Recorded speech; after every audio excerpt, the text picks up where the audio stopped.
Bueno, te voy anticipando más o menos el sentido de la entrevista para que sepas. Como el proyecto, el objetivo y el propósito es recuperar la historia más vívida que está en la experiencia de las personas, lo que nosotros llamamos memoria colectiva, del arte y de la cultura de Río Cuarto. En realidad lo que queremos tensionar, hay una historia oficial de los medios que es de registro, más informativa, y hay una historia más vívida de la experiencia que han vivido los artistas, los gestores de la cultura. En el caso tuyo están como los dos roles, ¿no? Como artista, como cantante, y por otro lado como un gestor cultural a cargo de la Agencia Córdoba Cultura acá en la ciudad de Río Cuarto. Entonces nosotros tomamos el periodo de recuperación de la democracia a partir del año 83 hasta, vamos a ver hasta dónde llegamos. Nos gustaría hasta nuestros días, pero nos interesa conocer todo lo que sucedió con la consolidación de la democracia.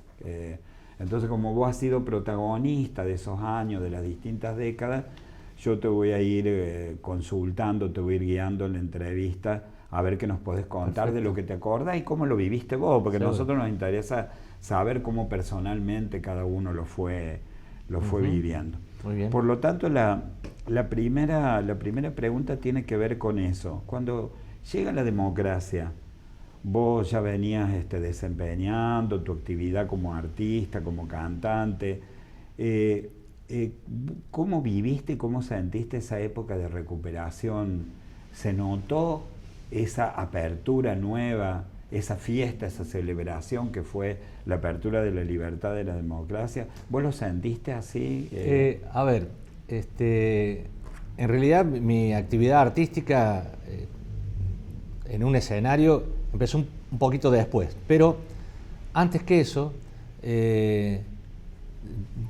yo viví, a ver, la llegada de la democracia creo que la vivimos con el júbilo que la sociedad en su conjunto la vivió. Siempre rescato de que si hay un hito donde no había banderías que nos desunieran o algunas cuestiones que pudieran ponernos en veredas separadas a todos los estratos sociales, fue ese momento, ¿no? Creo que hemos compartido con júbilo en las calles, abrazándonos entre gente que ni nos conocíamos, que veníamos de distintas... Bueno, eso lo viví, lo vivencié así, de manera personal, pero vinculado a lo artístico, en una actividad que después sería central en mi vida artística, que es la participación en Armonía Americana. Yo era fanático de Armonía Americana como oyente, y recuerdo muy particularmente, porque lo seguía a todos lados, donde el cuarteto vocal actuaba y cantaba, yo siempre estaba, en los pubs, en los actos oficiales, y recuerdo un evento previo a la democracia, al advenimiento de la democracia, en el Teatro Municipal, donde Armonía Americana hacía ya un repertorio muy contestatario de la situación que se vivía en ese momento, ¿no? Y me acuerdo que lo disfrutaba como público, y cuando digo contestatario, porque recuerdo la primera fila del Teatro Municipal y quienes estaban las autoridades de ese momento, y creo que la primera y la segunda fila fuertemente ocupada por personas, y algunos después lamentablemente personajes vinculados a las Fuerzas Armadas. Y en ese momento 4 voces que ya eran muy ricas y muy bien armonizadas, que cantaban cuestiones que, bueno, ¿por qué? Como recuerdo el tema, ¿por qué cantamos, no? Cantamos porque nuestros muertos nos piden que cantemos, y eso se estaba diciendo ahí, en ese escenario. Entonces, eso, por supuesto que al poquito tiempo, cuando viene la democracia, cada uno habremos tenido dentro de nuestro argumentos para el jubileo.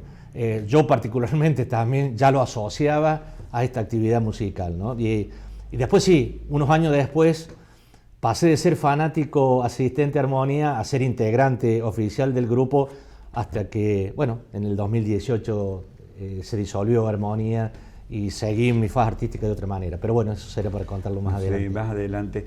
De todas maneras, me parece algo importante, me interesaría detenerme un poco ahí en lo contestatario que era Armonía Americana, en el sentido, se llamaba Armonía Americana, además, sí, ¿no? Sí. La vuelta de la música popular latinoamericana, del folclore argentino, vos siempre mostraste como un interés por esa beta, ¿no? ¿La apertura democrática significó recuperarlo eso o descubrirlo para tu generación? En realidad, a ver, lo voy a separar en dos partes. Para el grupo, para lo que era el repertorio del grupo, y así es muy bien en marcar la segunda parte del nombre del grupo, ¿no? Que es Americana. Que más de una vez, Armonía Americana fue fundada por Ángel Vildoz y por Jorge Les. Ellos son los dos fundadores muy jóvenes, muy jovencitos, en momentos en que no había democracia. Yo me acuerdo cuando yo siempre desde afuera primero y aún desde adentro decía, ¿por qué no con un nombre de más efectista tal vez no se llamaba Armonía simplemente, ¿no? Y me acuerdo que Ángel, querido Ángel, que era tan claro en sus conceptos, decía, no, sería hacer un recorte enorme, porque nosotros queremos cantar canciones populares y siempre nos dimos el lujo de cantar cuestiones con mucha letra, con mensajes, nada era pasatista en lo que hacíamos, pero dice, tenemos que abordar a toda Latinoamérica, ¿no? Así que, bueno, ahí fue suficientemente claro eso como para que yo nunca más insistiera en querer hacer algún recorte y no buscarle el efecto publicitario al nombre, sino mantener este concepto. Y eso es lo que viví como músico. Yo creo que la gente o el público al cual nosotros tratábamos de llegar, no sé si advertía la magnitud de esta amplitud, ¿no? Que creo, me puedo equivocar, pero voy a dar la opinión, aún hoy cuestionamos el americanismo, ¿no? Y a veces nos seguimos mirando, como decimos vulgarmente, nos miramos nuestro pupo y nos creemos que somos, con ser localistas o a lo sumo regionalistas, alcanza, a veces hasta nos cuesta constituirnos como nacionalistas, como país, y más aún creo que todavía como sociedad no hemos constituido o formar parte de esta América Latina que se necesita, ¿no? Y que es tan rica culturalmente y que tanto tenemos para decir los artistas en ese sentido. Yo me tranquilizo a veces cuando uno no puede lograrse cuestiones más colectivas, decir, bueno, al menos desde el espacio en que uno está, trata de mantener esos valores. Y hoy lo sigo sosteniendo en mi actividad solista, donde también trato de incorporar en mi repertorio, que si bien se ha ido por lo pop lírico, porque es mi registro vocal, donde mejor me desarrollo, pero de siempre tener en mis espectáculos contenidos que tengan que ver con la América, ¿no? Con la América Latina. En ese sentido, podríamos decir, se podría decir que el arte, la cultura de Río Cuarto, con la vuelta a la democracia, pudo desarrollar también un punto de vista, un posicionamiento ideológico más militante en ese sentido?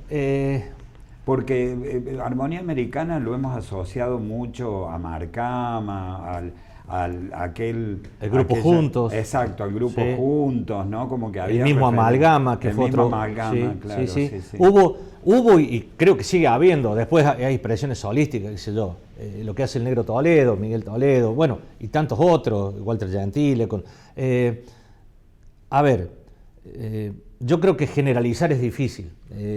Tratando de responder literalmente tu pregunta de si se ha podido en la ciudad de Río Cuarto consolidar esto, lo que sí digo que es un trabajo permanente. Y acá creo que el desafío que tenemos los que ya tenemos más años en esto es también cómo generar que haya continuidad en estos planteos, porque si no parecería que el americanismo, de lo que hablábamos recién, era algo que ocurría allá en los 80 y tantos, en los 90, y después, desaparecerá Víctor Heredia, León Gieco, ya desapareció la querida Negra Sosa, estoy hablando de los géneros musicales, pero en las otras disciplinas culturales también hay celebridades, y bueno, a lo mejor quedan en el olvido. Por suerte creo que hay algunos otros artistas, pero esto es una construcción continua porque también está en la vereda del frente, lamentablemente, mucho la actividad comercial. Sigo hablando del género musical, ¿no? Y entonces, por allí, lamentablemente, la actividad más mercantilista de la música desvirtúa a veces estos conceptos. Y yo puedo decir que hay muchos ejemplos, no los voy a citar, pero de que se iniciaron con un concepto mucho más federal, mucho más del patrimonio cultural, y después bueno, se distorsionaron, según mi mirada, hacia otros lados, ¿no? Y como la lucha continua que hicimos en Armonía Americana para mantenernos en esa postura,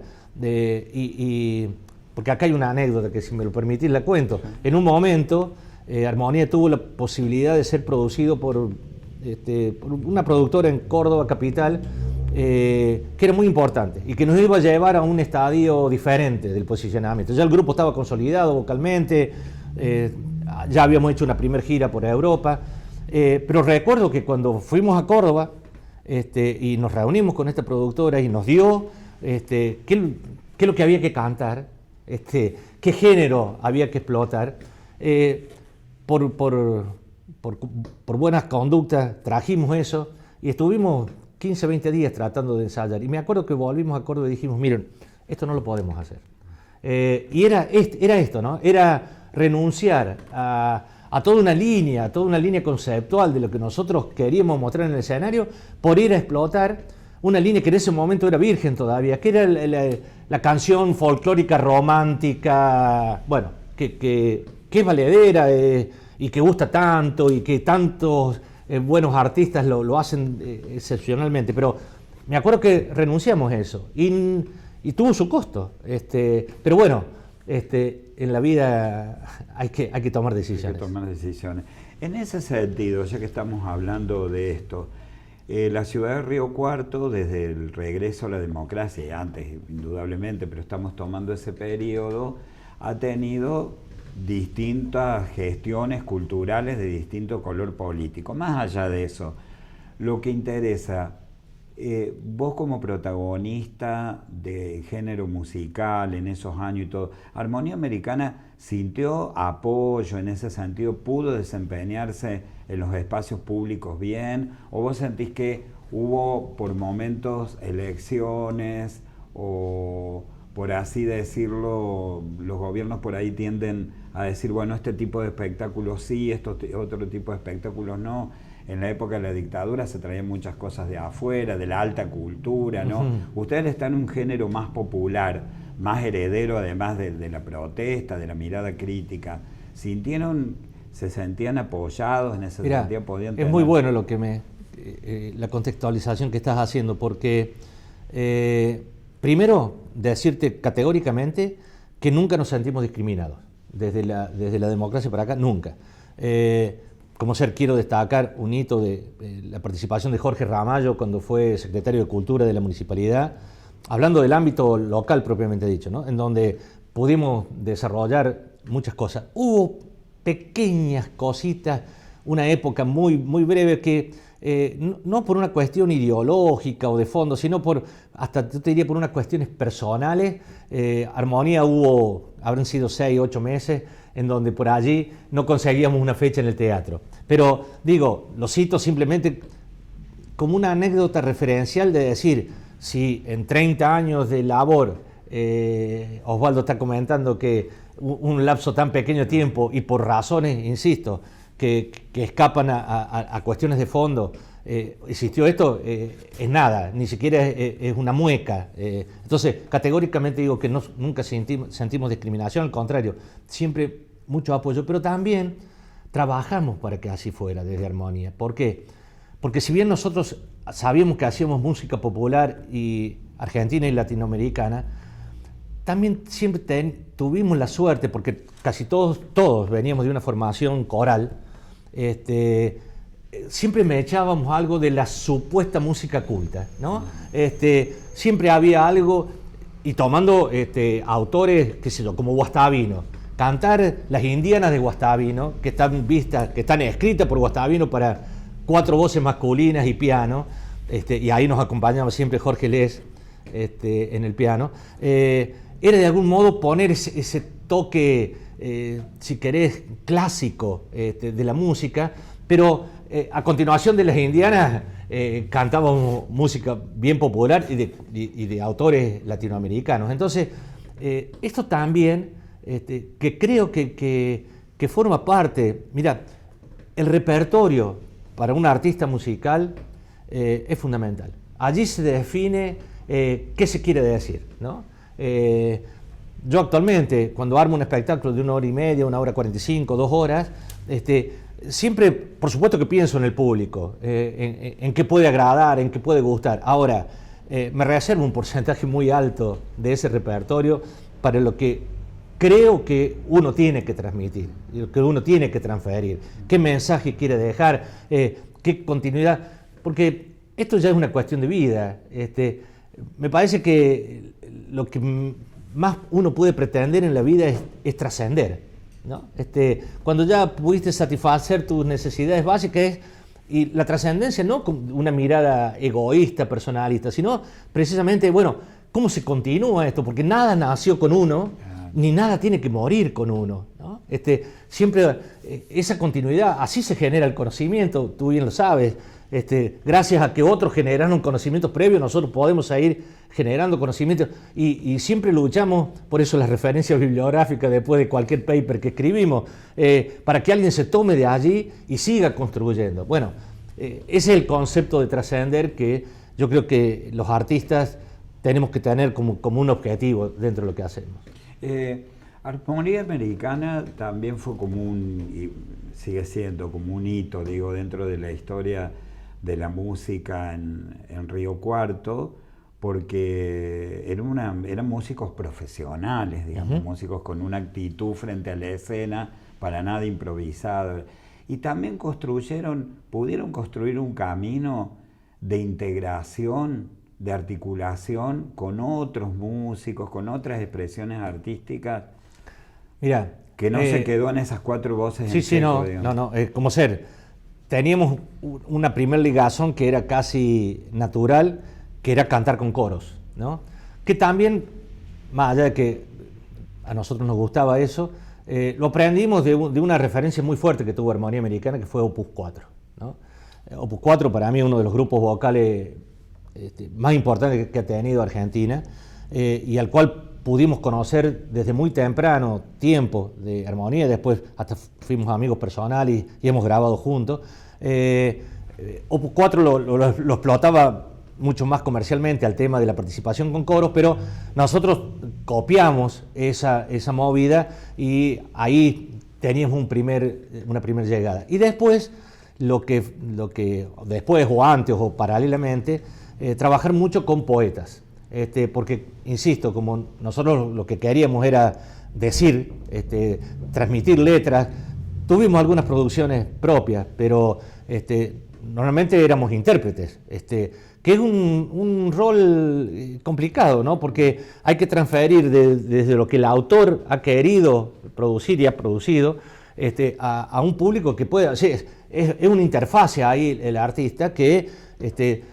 Queríamos ser muy respetuosos de la autoría, pero también que pudiera ser gustable para el público. Entonces ahí tuvimos fuerte vinculación con poetas, con escritores, y teníamos muchos planes de poder abordar también, y algunas cosas hemos hecho con artistas visuales, y lo que sí tuvo una época muy importante de Armonía en la ciudad de Río Cuarto, todo un ciclo que pudimos sostener durante 2 años, y ahí el desaparecido recientemente Claudio López, que en ese momento era integrante del grupo, era un baluarte en eso, cuando dijimos el ciclo Armonía presenta.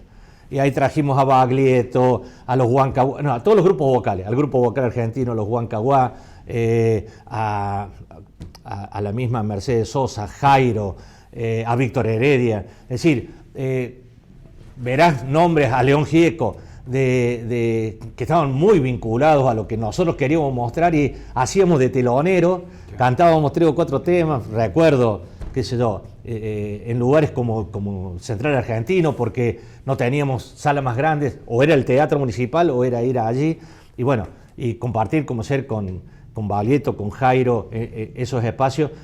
Eso también nos dimos, si bien estaban en el mismo género musical, pero bueno, eran artistas de renombre que nosotros queríamos también que la ciudad y la región los conociera de cerca.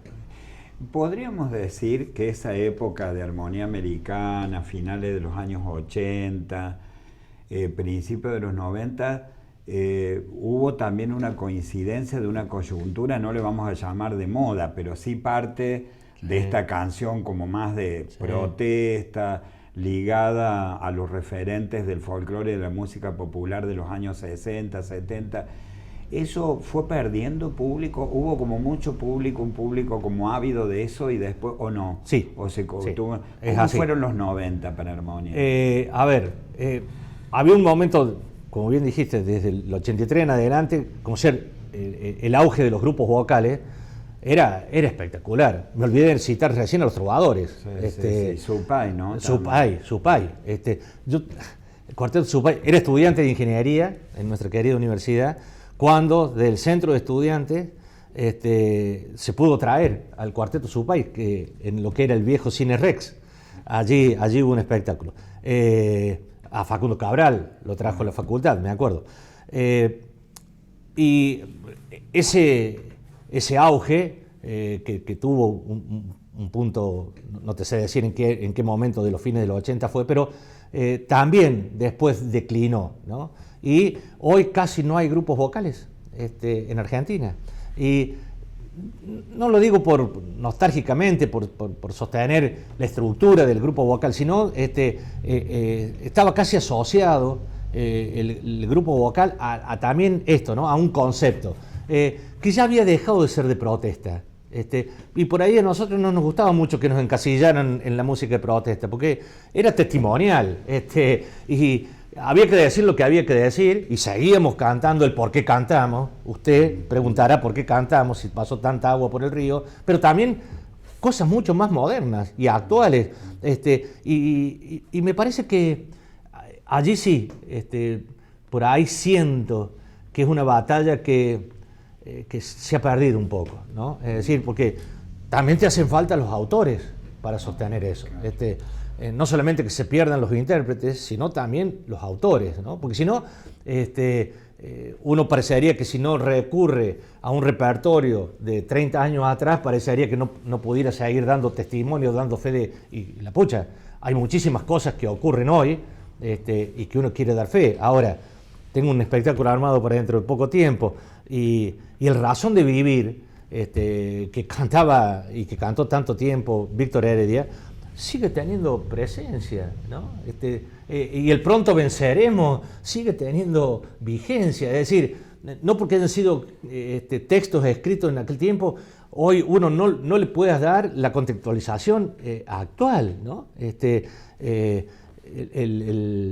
Bueno, habría para decirte mucho repertorio, solo el amor. Cuando Silvio Rodríguez escribe esa expresión tan maravillosa del amor, y no del amor entre las personas, sino el amor a lo que hacemos, a lo que queremos producir, a los valores, es maravilloso, ¿no?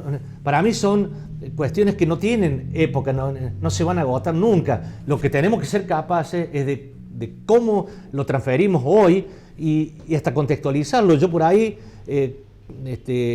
creo que los artistas tenemos que seguir, además de mostrándonos con nuestro género, contando algunas cosas, ¿no? Porque el público en general no tiene por qué distinguir simplemente con escucharte 3 minutos una canción, ver el trasfondo que hay de esa canción. También tenemos que saber decírselo. Por supuesto que hay poetas que en 3 renglones te lo describen hermosamente bien, pero bueno, sino también allí creo que está la responsabilidad del artista. Osvaldo Simone, artista, la canción durante esos años, después has tenido mucha experiencia en gestión, en la universidad, en otras instancias en la provincia, hasta que, bueno, actualmente estás a cargo nada menos que de la Agencia Córdoba Cultura acá en Córdoba. ¿Qué le pasa a un artista o cómo es la transición. Primero está de este lado, después está viendo las cuestiones de este lado en la gestión. ¿Cómo es gestionar la cultura en las épocas actuales? ¿Y qué podrías vos, qué se recupera de lo histórico en ese sentido? ¿Y qué habría que pensar en términos de una actualidad? ¿Cómo es ahora eso? Mira, no quisiera hacer planteos referenciales, pero bueno, uno no puede dividirse en un antes y un después. Yo creo que, viste, cuando a veces se dice, ojalá la salud la gestione gente que viene con la formación de la salud, ojalá que tal otra disciplina, estoy hablando de cualquier función pública, ¿no? Bueno,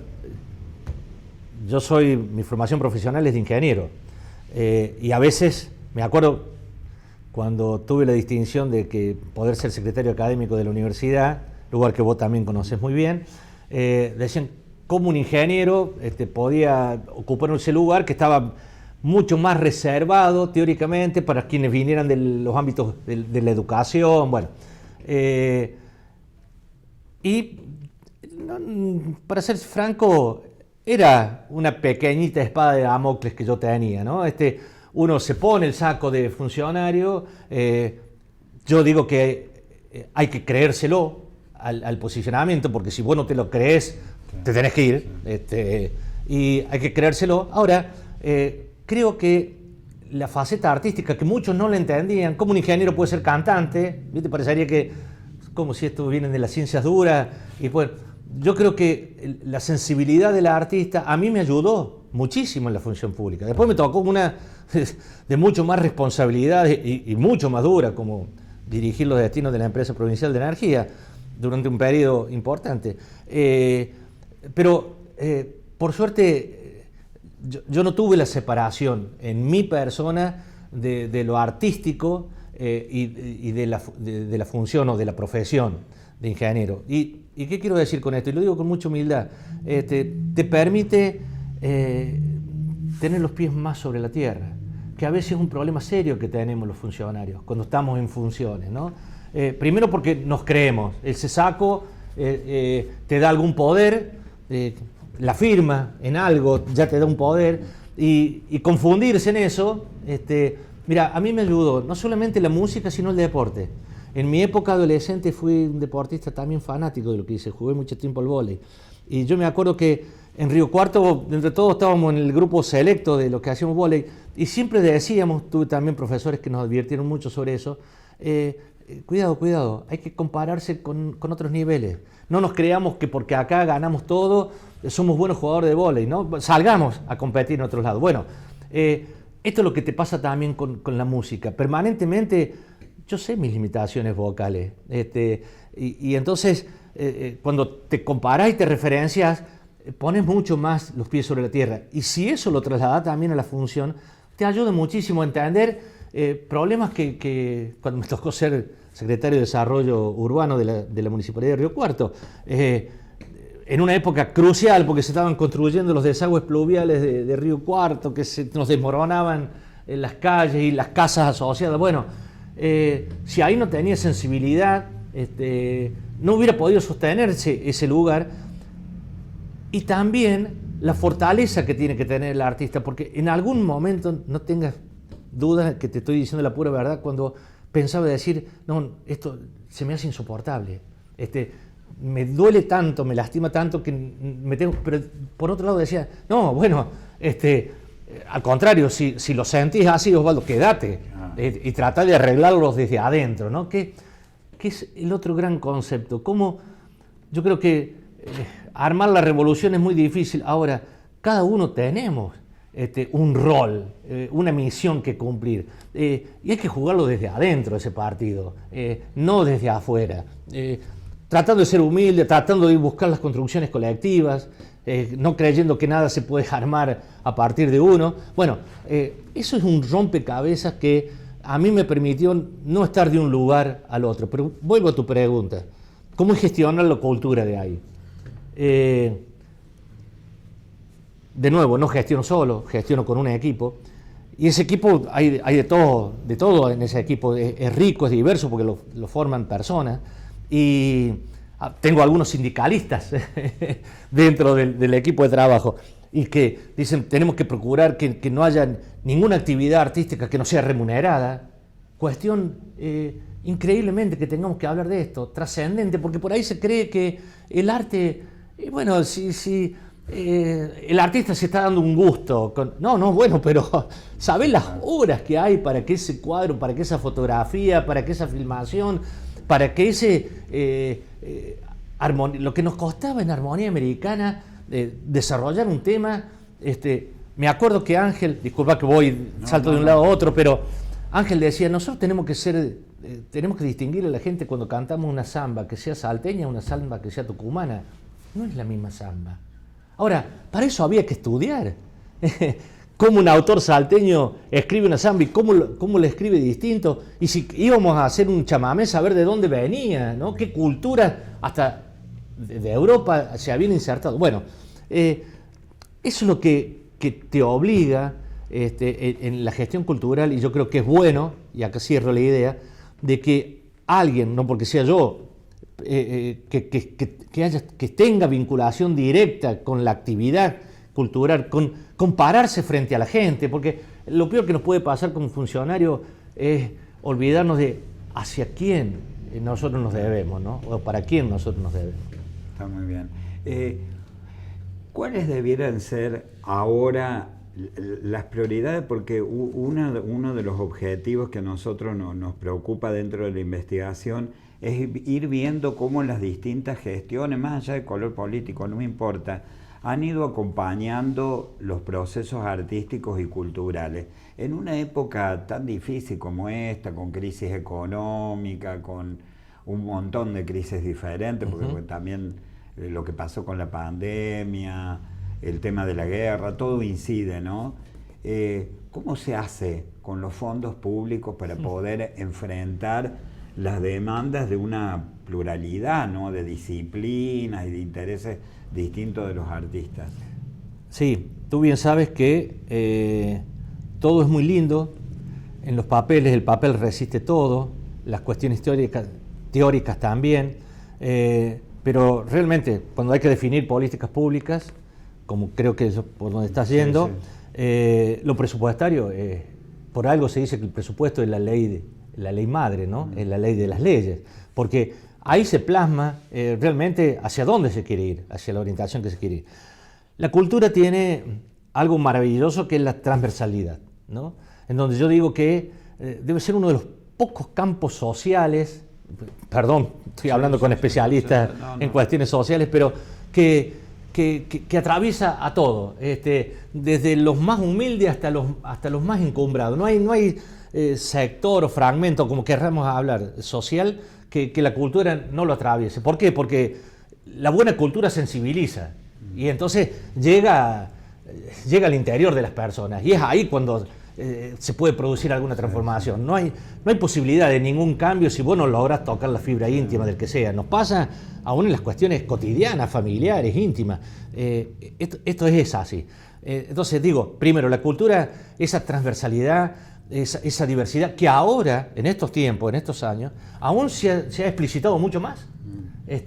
La diversidad ya no es algo oculto, y que a veces había que, bueno, a ver qué mostramos, un poquito de diversidad mostremos, vinculémonos con alguien que es distinto a nosotros, pero bueno, el que dirán ya casi importa poco. Eso ha ayudado.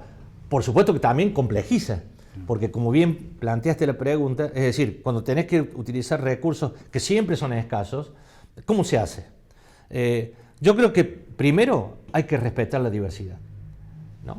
Hay que respetar la diversidad, pero los que tenemos responsabilidades de función pública tenemos que poner algunos continentes y contextualizar, es decir, ver de buscar calidad. Y cuando hablamos de calidad y hablamos de la mejora continua, esto no es para poner una vara que decir, bueno, pasa o no pasa, no. Sirve para referenciar, es decir, ¿qué hacemos para que quienes hoy todavía no pueden mostrar su producto artístico de la mejor manera puedan conseguirlo? Y eso también tiene que ser parte de los presupuestos culturales. Mira, en la agencia y en la delegación de Cuarto tenemos 3 programas donde tratamos de encasillar todo. Por supuesto que después algunas cosas nos desbordan, pero una es favorecer la producción artística, que el producto artístico sea lo mejor posible. Y ahí cuando nos acercamos, y cuando te digo artista, de los géneros que se te ocurran, ¿no? Y vemos que hay alguien que a través de un curso de capacitación o de formación, bla, bla, puede optimizar lo suyo, tratamos de apoyar ahí. La otra es la formación de público. Porque a veces decimos, ¿cómo nos...? Y sí, estoy acá en una casa donde estoy viendo unas maravillosas obras pictóricas, por decirle de algún nombre. Y claro que me cuesta interpretarlas. Si yo no he tenido formación, cercanía a eso, lo que desconocemos, a veces hasta lo rechazamos de plano. Claro. Entonces, alguien me tiene que ayudar como público a que yo pueda apreciar esas obras, ¿no? Y eso también es una tarea que creo que le corresponde, en este caso al Estado provincial a través de la agencia, tener un programa para formación de público. ¿E ir a dónde? A las escuelas. Tenemos un programa asociado a las escuelas porque hay público que ya a lo mejor llegamos tarde para ayudar a formarlos, pero a los jóvenes, y ahí también hay que ir a mostrarle de manera didáctica, haciendo docencia, de cómo se aprecia distintas obras artísticas. Y lo otro es la interfase entre el público y el artista, la formación de productores, de gestores culturales, que si bien tengan en cuenta la parte comercial, porque es lo que permite vivir, también haya un refuerzo conceptual. Y esto, me permito decir que nosotros nos estamos dando un pequeño lujo en nuestra comunidad regional de intendentes, tratando de bajar estas líneas, o compartir, mejor dicho, estas líneas con ellos, porque a veces todavía en algunos funcionarios, el Día del Pueblo, y traemos el nombre artístico fulgurante que sabemos que... Y a veces decimos, simplemente teniendo un presupuesto en la mano, decir, intendente, con este dinero podríamos hacer gestión cultural mucho más local y regional, consolidando estas cuestiones. Ayudémonos entre todos a consolidar también, porque esto es política pública, que no se puede diseñar en un escritorio, después hay que llevarlo al territorio. Y para eso, tú bien sabes, se necesitan los socios críticos, ¿no? Esa primer masa crítica que entienda lo mismo, en donde haya más voceros de la misma idea. Pero bueno, de nuevo, es una construcción permanente, colectiva, y ojalá esto de que la cultura es transversal y no nos separa las ideologías políticas, se constituyan en lo que siempre la sociedad último reclama, denle en continuidad. En ese sentido, Claudio, yo te digo que mantener los ciclos de distintos géneros. ¿Por qué uno mantiene las muestras de artes visuales anuales?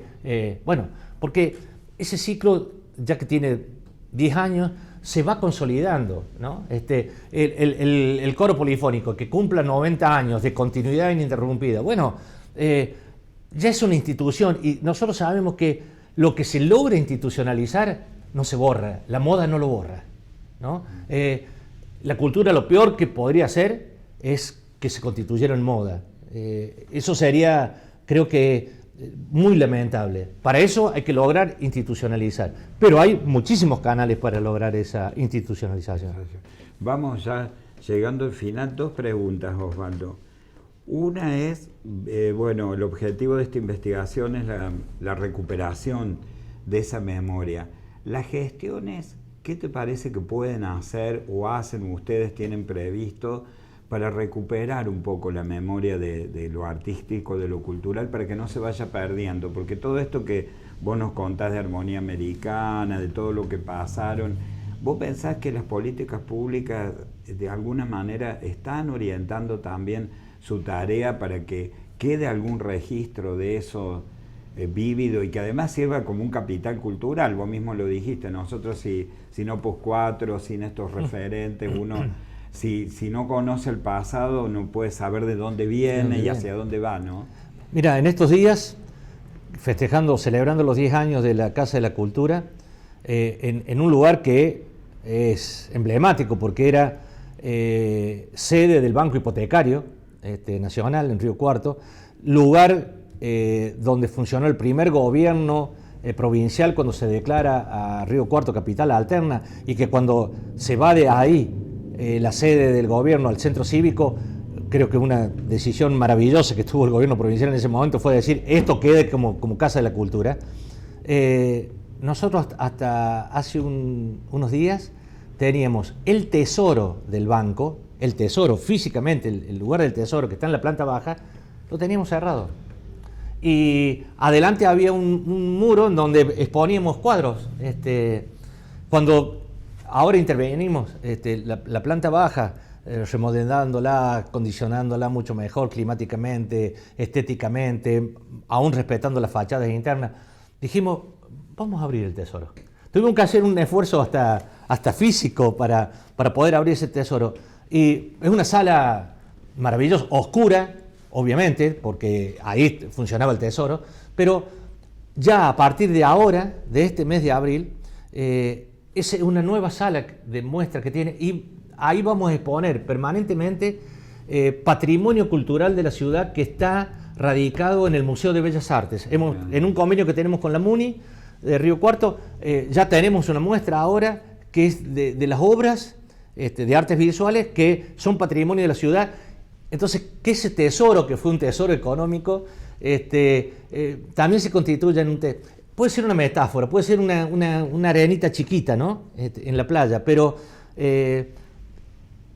queremos que sea también emblemático de que una parte de todo lo que hagamos culturalmente sea también, y cuando digo parte, digo del tiempo que dediquemos y de los recursos que dediquemos de la oferta pública, sea también para sostener eso, ¿no? Porque si no, insisto, somos tan propensos a creer que a partir de nosotros recién las cosas ocurren, que no nos podemos, sería una torpeza absoluta que desde las áreas culturales permanentemente no estemos reconociendo eso. Y que no nos vengan a hablar de nostálgicos, porque en ese patrimonio cultural hay tanta riqueza como la última obra que puede haber hecho el artista más contemporáneo que podamos mostrar. Entonces, todo eso forma parte.